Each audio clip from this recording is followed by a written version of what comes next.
जय हिंद साथियों, नमस्कार। उम्मीद करते हैं आप स्वस्थ होंगे, अच्छे होंगे। मैं आर के मिश्रा आप लोगों के बीच में आज स्वागत करता हूं शाम को 5 बजे।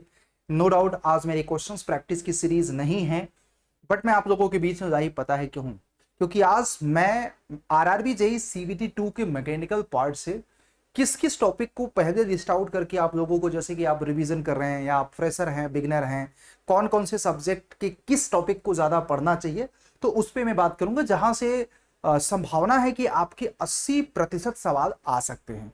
हालांकि आपको सिलेबस के बारे में पता होगा, नो डाउट इंपॉर्टेंट सब्जेक्ट भी पता होगा, बट मैं आज थोड़ा सा डेप्थ में जाने वाला हूँ। इसलिए मैं आपको बोलूंगा कि ये वीडियो थोड़ा सा पूरा देखना, शुरू से लेकर अंत तक। थोड़ा बड़ा होगा, बट मोर एंड लेस मैं आपको बोलूँ कि इसको पूरा देखिएगा जरूर, मैं आपको बता दूं। ठीक है, तो चलिए वीडियो को शुरू करते हैं। और वीडियो अच्छा लगा तो चैनल को सब्सक्राइब करिएगा, बेल आइकन को भी दबा दीजिएगा। एंड साथ में एक छोटी सी बात मैं आप लोगों को बोलूं, अगर आप मैकेनिकल इंजीनियर्स हैं, आप चाहते हैं आरआरबी जेईई 2024 को इस बार आसानी से क्रैक करना, तो एक बार जल्दी से विजिट कर लेना बेटा अड्डा 24/7 ऐप या वेबसाइट, जहां पे आपको सिविल मैकेनिकल के महापैक को सब्सक्राइब कर सकते हो, या मेरे द्वारा एक बुक लिखी गई है, आप उसको भी ज्वाइन करके अपनी प्रिपरेशंस को आसान कर सकते हो, जिसमें मैकेनिकल का आरआरबी जेईई में, क्योंकि महापैक इस समय देखो बहुत सस्ता है। आपको मैं बता दूं, महापैक का प्राइस बहुत ही एफोर्डेबल है। Y201 कोड से आप महापैक ले सकते हैं बेटा 2400 रुपए में, जिसमें हर एक एग्जामिनेशन की लाइव क्लास है, टेस्ट सीरीज है, ई बुक है। बस मैकेनिकल वॉरियर ज्वाइन करते समय ये कोड लगाना मत भूलिएगा, मैं आप लोगों को बताऊं। ठीक है, अगर आपको बुक चाहिए तो आप आरआरबी जेईई के लिए मैंने एक बुक भी लिखी है आप सब लोगों के लिए, आप इस बुक को भी मंगा सकते हैं कंप्लीट। यहाँ पे आपका एक बुक है, ये वाला आरआरबी जेईई का मैकेनिकल का कॉन्सेप्ट, क्वेश्चंस है, मॉडल पेपर है, इसमें सब कुछ है। ठीक है, बुक के लिए Y201S कोड यूज करिए। चलिए वीडियो को शुरू करें, ज्यादा समय ना गवाएं बेटा। देखो एक चीज तो याद रखिएगा, सीबीटी 2 में आपको भी पता है मैं बात करने वाला हूं इसकी यार, क्योंकि नो डाउट वैसे तो आप लोग अपनी पढ़ाई कर ही रहे हैं, सीबीटी 2 ही फाइनल मेरिट डिसाइड करेगा। तो 150 में अगर मैं बात करूं 100 नंबर टेक्निकल है, और जहां तक अगर मैं बात करूं 150 में आपको 120-25 टारगेट रखना पड़ेगा कि आपको लाना है एनी हाउ अच्छे से, राइट। अब सवाल है ये कैसे आएगा, तो सबसे पहले आपको समझना पड़ेगा कि ये मैं वीडियो इन सभी ब्रांचेस के लिए बता रहा हूं, क्योंकि सबका पेपर आपको एक ही होना है, सबका पेपर आपको क्या होगा, एक ही होगा। तो अपने को क्या करना है कि इसी तरीके से करना पड़ेगा। ठीक है, आपको पढ़ाई तो इसी तरीके से करना पड़ेगा। तो सवाल है कि अब इसमें आप लोगों ने बहुत सारे वीडियोस के माध्यम से इतना तो आपको आइडिया लग ही गया होगा यार कि कौन कौन सा सब्जेक्ट इंपॉर्टेंट है। तो मेरे प्यारे बच्चों, इंडस्ट्रियल इंजीनियरिंग, प्रोडक्शन इंजीनियरिंग, और साथ में हम थर्मोडायनेमिक्स की बात करें, फ्लूइड मैकेनिक्स की बात, इंजीनियरिंग मैकेनिक्स की बात, और स्ट्रेंथ ऑफ मटेरियल। आज मैं इन्हीं टॉपिक के इंपॉर्टेंट टॉपिक, इन्हीं सब्जेक्टों के इंपॉर्टेंट, क्योंकि अगर मोटा मोटा मैं देखूं तो इन्हीं सब्जेक्टों को मिला करके 80 से 85% सवाल आ रहे हैं। तो सबसे पहले मैं बात करने वाला हूं इन्हीं टॉपिक्स की। तो देखो सबसे पहले अगर मैं बात करूं इंजीनियरिंग मैकेनिक्स का, तो जो मैंने अभी तक एक्सपीरियंस किया है, इंजीनियरिंग मैकेनिक्स से ज्यादातर से सवाल जो आते हैं वो आप लोगों को रिजोल्यूशन ऑफ फोर्सेस से, equilibrium of forces and parallelogram mechanism and law of triangle, साथ में आप लोगों को मैं बता दूं लामीज थ्योरम से, और उसके बाद अगर मैं बात करूं यहां पे फ्रिक्शन से क्वेश्चंस आते हैं, ये चीज याद रखेगा। तो अगर आप कोशिश करें जब भी आपको टाइम मिले तो सफिशिएंटली इन टॉपिक्स को फोकस करें। मैं आपको अंडरलाइन कर देता हूं इन टॉपिक्स को, सो दैट कि आप भी एक बार दिमाग से बैठा लें कि हाँ यार इन टॉपिक्स को आपको पढ़ना है, इन टॉपिक्स को पढ़ना है यार। एक सेकेंड रुक जाइएगा बेटा, कहीं ऐसा कुछ है क्या जुगाड़ जो ऐसे करे, नहीं। चलो मैं आपको अंडरलाइन करूंगा यहाँ पे। ठीक, देखो एक रेजोल्यूशन ऑफ फोर्सेस, एक आपको इक्विलिब्रियम ऑफ फोर्सेस, एक आपको पैरेललोग्राम मैकेनिज्म, ट्रायंगल, फिर उसके बाद आपको लामीज थ्योरम, फिर उसके बाद मेरे प्यारे बच्चे देखो पूरा वीडियो देखोगे तभी आपको समझ में आएगा, क्योंकि अगर आप बिगिनर हैं तो कोशिश ये करिए कि पहले इन टॉपिक्स को निपटा लीजिए, फिर उसके बाद फ्रिक्शन के कॉन्सेप्ट को, और ये भी देख लीजिएगा equilibrium of coplanar, non coplanar forces. कोशिश ये करो कि यार ये सारी चीजों को आप जरूर पहले पढ़ लें। फिर न्यूटन्स लॉ ऑफ मोशन का मतलब डी एलम्बर्ट प्रिंसिपल एक बार देख लीजिएगा, law of conservation of energy देख लीजिएगा, और ये दोनों टॉपिक्स इंपॉर्टेंट है, राइट। फिर उसके बाद मेरे प्यारे बच्चों मटेरियल साइंस में अगर आप बात करोगे, मटेरियल साइंस में मैकेनिकल प्रॉपर्टीज ऑफ मटेरियल बहुत इंपॉर्टेंट है। उसके बाद मैं आपको बात करूं देखना चाहो तो डक्टिविटी, अब मैकेनिकल प्रॉपर्टीज में ये सारी पैरामीटर आ ही जाएगा, आप लोगों को भी पता है।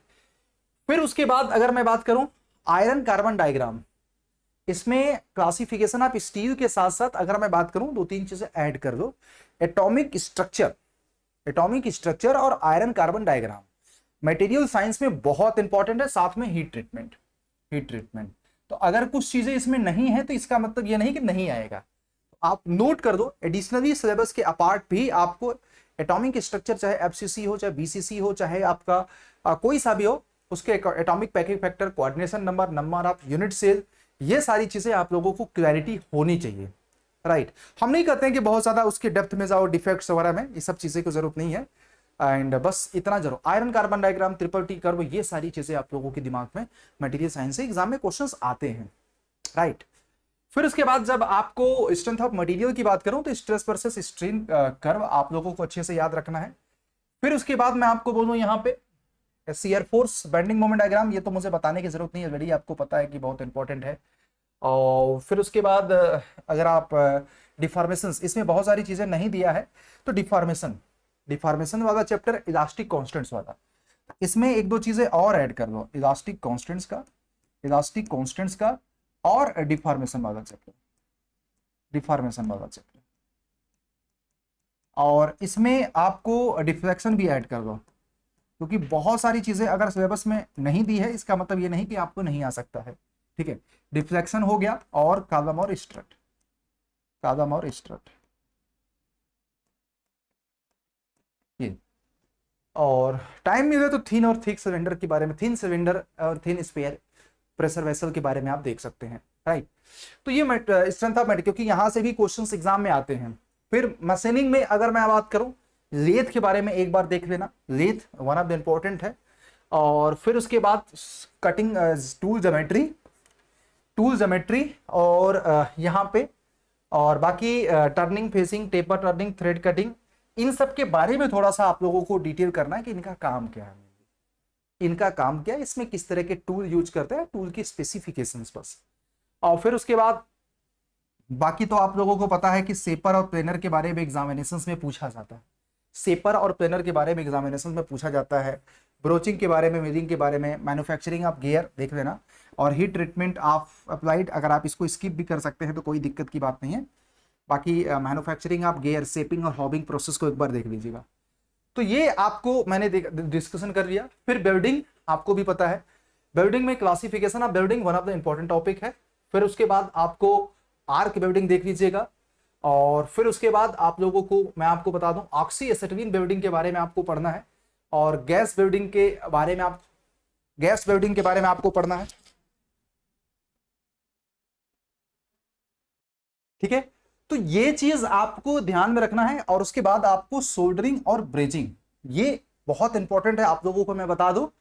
और फिर उसके बाद गैस के बिल्डिंग के defect, this is the very very important topic.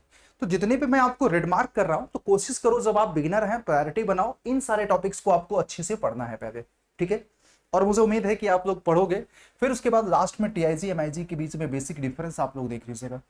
फिर ग्राइंडिंग फिनिशिंग, ग्राइंडिंग का आपको ज्योमेट्री, मतलब ग्राइंडिंग का स्पेसिफिकेशंस, अगर मैं आपको बोलूं मोटा मोटा अगर देखिएगा, अगर इसमें नहीं है तो ग्राइंडिंग का पूरा स्पेसिफिकेशन देख लीजिएगा आप लोग, मैं आपको बता रहा हूं। ग्राइंडिंग का पूरा स्पेसिफिकेशन एक बार देख लीजिएगा, क्योंकि एग्जाम में यहां पे पूछा जाता है, मैं आपको बताऊं, ठीक है। तो बाकी तो आपको यहां पे पाउडर मेटलर्जी प्रोसेस की स्टेप, पाउडर मेटलर्जी प्रोसेस की स्टेप वगैरह देख लीजिएगा, किसके क्या क्या स्टेप्स इन्वॉल्व होते हैं, तो ये आप लोगों को यहाँ पे देखना है। फिर मेजरमेंट मेट्रोलॉजी में देखो, जितने भी यहाँ पे मेजरिंग इंस्ट्रूमेंट्स है ना, उन सबके आपको क्या बोलते हैं, एप्लीकेशंस याद रखना है बस, ज्यादा कुछ डेप्थ नहीं, एप्लीकेशंस। साथ में आपको मेजरमेंट मेट्रोलॉजी में आप लोग अपर लिमिट, लोअर लिमिट, और यूनिलेटरल, बाईलेटरल, और फिर उसके बाद टॉलरेंस क्या होते हैं, फिर मैक्सिमम क्लियरेंस क्या होते हैं, मिनिमम क्लियरेंस क्या होता है, ये सारी चीजें थोड़ा सा आप लोग एक बार देख लीजिएगा, मैं आप लोगों से गुजारिश करूंगा। फिर उसके बाद फ्लूइड मैकेनिक्स और मशीनरी में प्रॉपर्टीज ऑफ फ्लूइड, जितनी भी प्रॉपर्टीज ऑफ फ्लूइड होती है उन सबको अच्छे से पढ़ लीजिएगा। फिर उसके बाद पास्कल लॉ अगर मैं बात करूं, फिर उसके बाद बॉयंसी, में आप लोगों को स्टेबिलिटी कंडीशंस पढ़ना है, चाहे फ्लोटिंग बॉडी हो चाहे सबमर्ज्ड, और प्रिंसिपल ऑफ फ्लोटेशन। फिर उसके बाद आपको बेसिकली प्रेशर मेजरमेंट में टाइप्स ऑफ प्रेशर लाइक कि atmospheric pressure, gauge pressure, absolute pressure और मैनोमीटर और पीजोमीटर के बारे में। फिर उसके बाद आपको आ जाना है बेटा यहाँ पे basically continuity questions, Reynolds number के रेंज, लैमिनार, टर्बुलेंट फ्लो और ट्रांजिशन फ्लो में। फिर उसके बाद मैं आपको बोलूंगा कि यहाँ पे बर्नौली क्वेश्चंस और कंटिन्यूटी क्वेश्चंस, बर्नौली क्वेश्चंस और उसके एप्लीकेशंस मैं आपको बता दूं, ये आप देख लीजिएगा। अगर आपको लगे तो करंट मीटर को छोड़ सकते हैं, बस उस करंट मीटर का काम आप लोग पढ़ लीजिएगा। फिर उसके बाद पंप के बाद, पंप इसमें देखो टरबाइन के बारे में छोड़ दिया है, अगर तो टरबाइन को आपको जरूर देखना है, क्योंकि नो डाउट बहुत सारी चीजें इसमें नहीं दिया होता है। तो मैं आपको बोलूँ इम्पैक्ट ऑफ जेट में, जैसे कि जेट आपका फिक्स है, जेट आपका मूविंग है, तो आप एक बार देख लीजिएगा फ्लैट प्लेट का, राइट। और टरबाइन में टरबाइन के क्लासिफिकेशंस और at least Pelton wheel, Francis turbine और कैप्लन टरबाइन। हो सकता है कि इसमें नहीं दिया है, बट आपको वो सारी चीजें रीड आउट करना है। बहुत सारी चीजें मैं आपको यहाँ पे बोल रहा हूँ इसलिए क्योंकि अब तक का एक्सपीरियंस हमारा कह रहा है कि वहां से क्वेश्चंस आता है, तो आप उसको कैसे स्किप कर सकते हो, राइट। फिर उसके बाद देखो industrial engineering one of the important subject है, मैं आपको बता दूं। तो इसमें आप लोगों को देखो बहुत सारी चीजें हैं, मैं आपको बताऊं। प्रोडक्शन सिस्टम के बहुत सारे पार्ट हैं, प्लानिंग और प्रोडक्शन एंड शेड्यूलिंग, एक बार आप लोग देख लीजिएगा। फिर इसके बाद पॉट सीपीएम बहुत इंपॉर्टेंट पार्ट है, इसको एक बार आप लोग जरूर देख लीजिएगा। फिर उसके बाद यहाँ पे इन्वेंट्री कंट्रोल मॉडल एक बार जरूर आप लोग चेक कर देना, क्योंकि वहां से एग्जामिनेशन में क्वेश्चंस आता है। ब्रेक इवन एनालिसिस से भी एग्जाम में क्वेश्चंस आता है, और इकोनॉमिक ऑर्डर क्वांटिटी से भी क्वेश्चंस आता है। तो जो मैं अंडरलाइन कर रहा हूं एटलीस्ट लिस्ट आउट करो कि इन टॉपिक्स को आप लोगों को पढ़ना है, क्योंकि फ्रीक्वेंट एग्जामिनेशन में यहां से क्वेश्चंस देखने को मिलता है। बाकी आपको बचता है थर्मल इंजीनियरिंग, तो भाई ऑब्वियस बात है लॉ ऑफ थर्मोडायनेमिक्स, चाहे जीरोथ लॉ हो, चाहे फर्स्ट हो, चाहे सेकंड हो, चाहे थर्ड लॉ हो, आपको पढ़ना पड़ेगा। और ऑब्वियस बात है आइडियल गैस और रियल गैस के बारे में अच्छे से पढ़ना है, first law of the thermodynamics, second law of the thermodynamics और एंट्रोपी के बारे में, ये सारी चीजें डिफरेंट प्रोसेस यहाँ पे जो दिया। तो थर्मोडायनेमिक्स में देखो जो चीजें यहाँ पे दी हुई है ना, ऐसा कोई चीज नहीं जो अनइम्पॉर्टेंट है। तो मैं यहाँ पे आप लोगों को थर्मोडायनेमिक्स में या थर्मल इंजीनियरिंग में नहीं बोलूंगा कि यार ये चीज छोड़ दो, ये चीज स्किप कर दो, क्योंकि यहाँ पे जो दिया है मोर देन सफिशिएंट दिया है। तो इसमें आपको सब कुछ पढ़ना है और हर चीज इंपॉर्टेंट है यहाँ पे। बाकी सब्जेक्टों में मैंने बोला कि कुछ छोड़ भी दोगे तो कोई, अब मैंने बोला कि आप 100% के लिए तैयारी नहीं कर रहे हो, लिमिटेड तैयारी कर रहे हो, और आपको पता है कि एग्जाम में हमें 100% नहीं पढ़ना है। हम अगर 95%, 85%, मतलब 85 से लेकर 90% के बीच में अगर सफिशिएंट अच्छे से पढ़ जाएंगे तो हमारा तो देखो एग्जाम तो सिलेक्शन 60 से 65% पे ही होता है। तो वो स्मार्टनेस आपको दिखानी पड़ेगी, क्योंकि आपके पास समय बहुत कम है। तो पहले इसको कवर करो, बाकी हम देख लेंगे, ठीक है। तो उम्मीद करते हैं ये वीडियो आप लोगों को एक मेंटरशिप देगा। मैकेनिकल इंजीनियरिंग के किस टॉपिक को CBT 2 में सबसे पहले पढ़ें, और कल से इन्हीं टॉपिक को ध्यान में रखते हुए डेली 5 PM पे 5 कॉन्सेप्ट 5 बजे और 5 मार्क्स।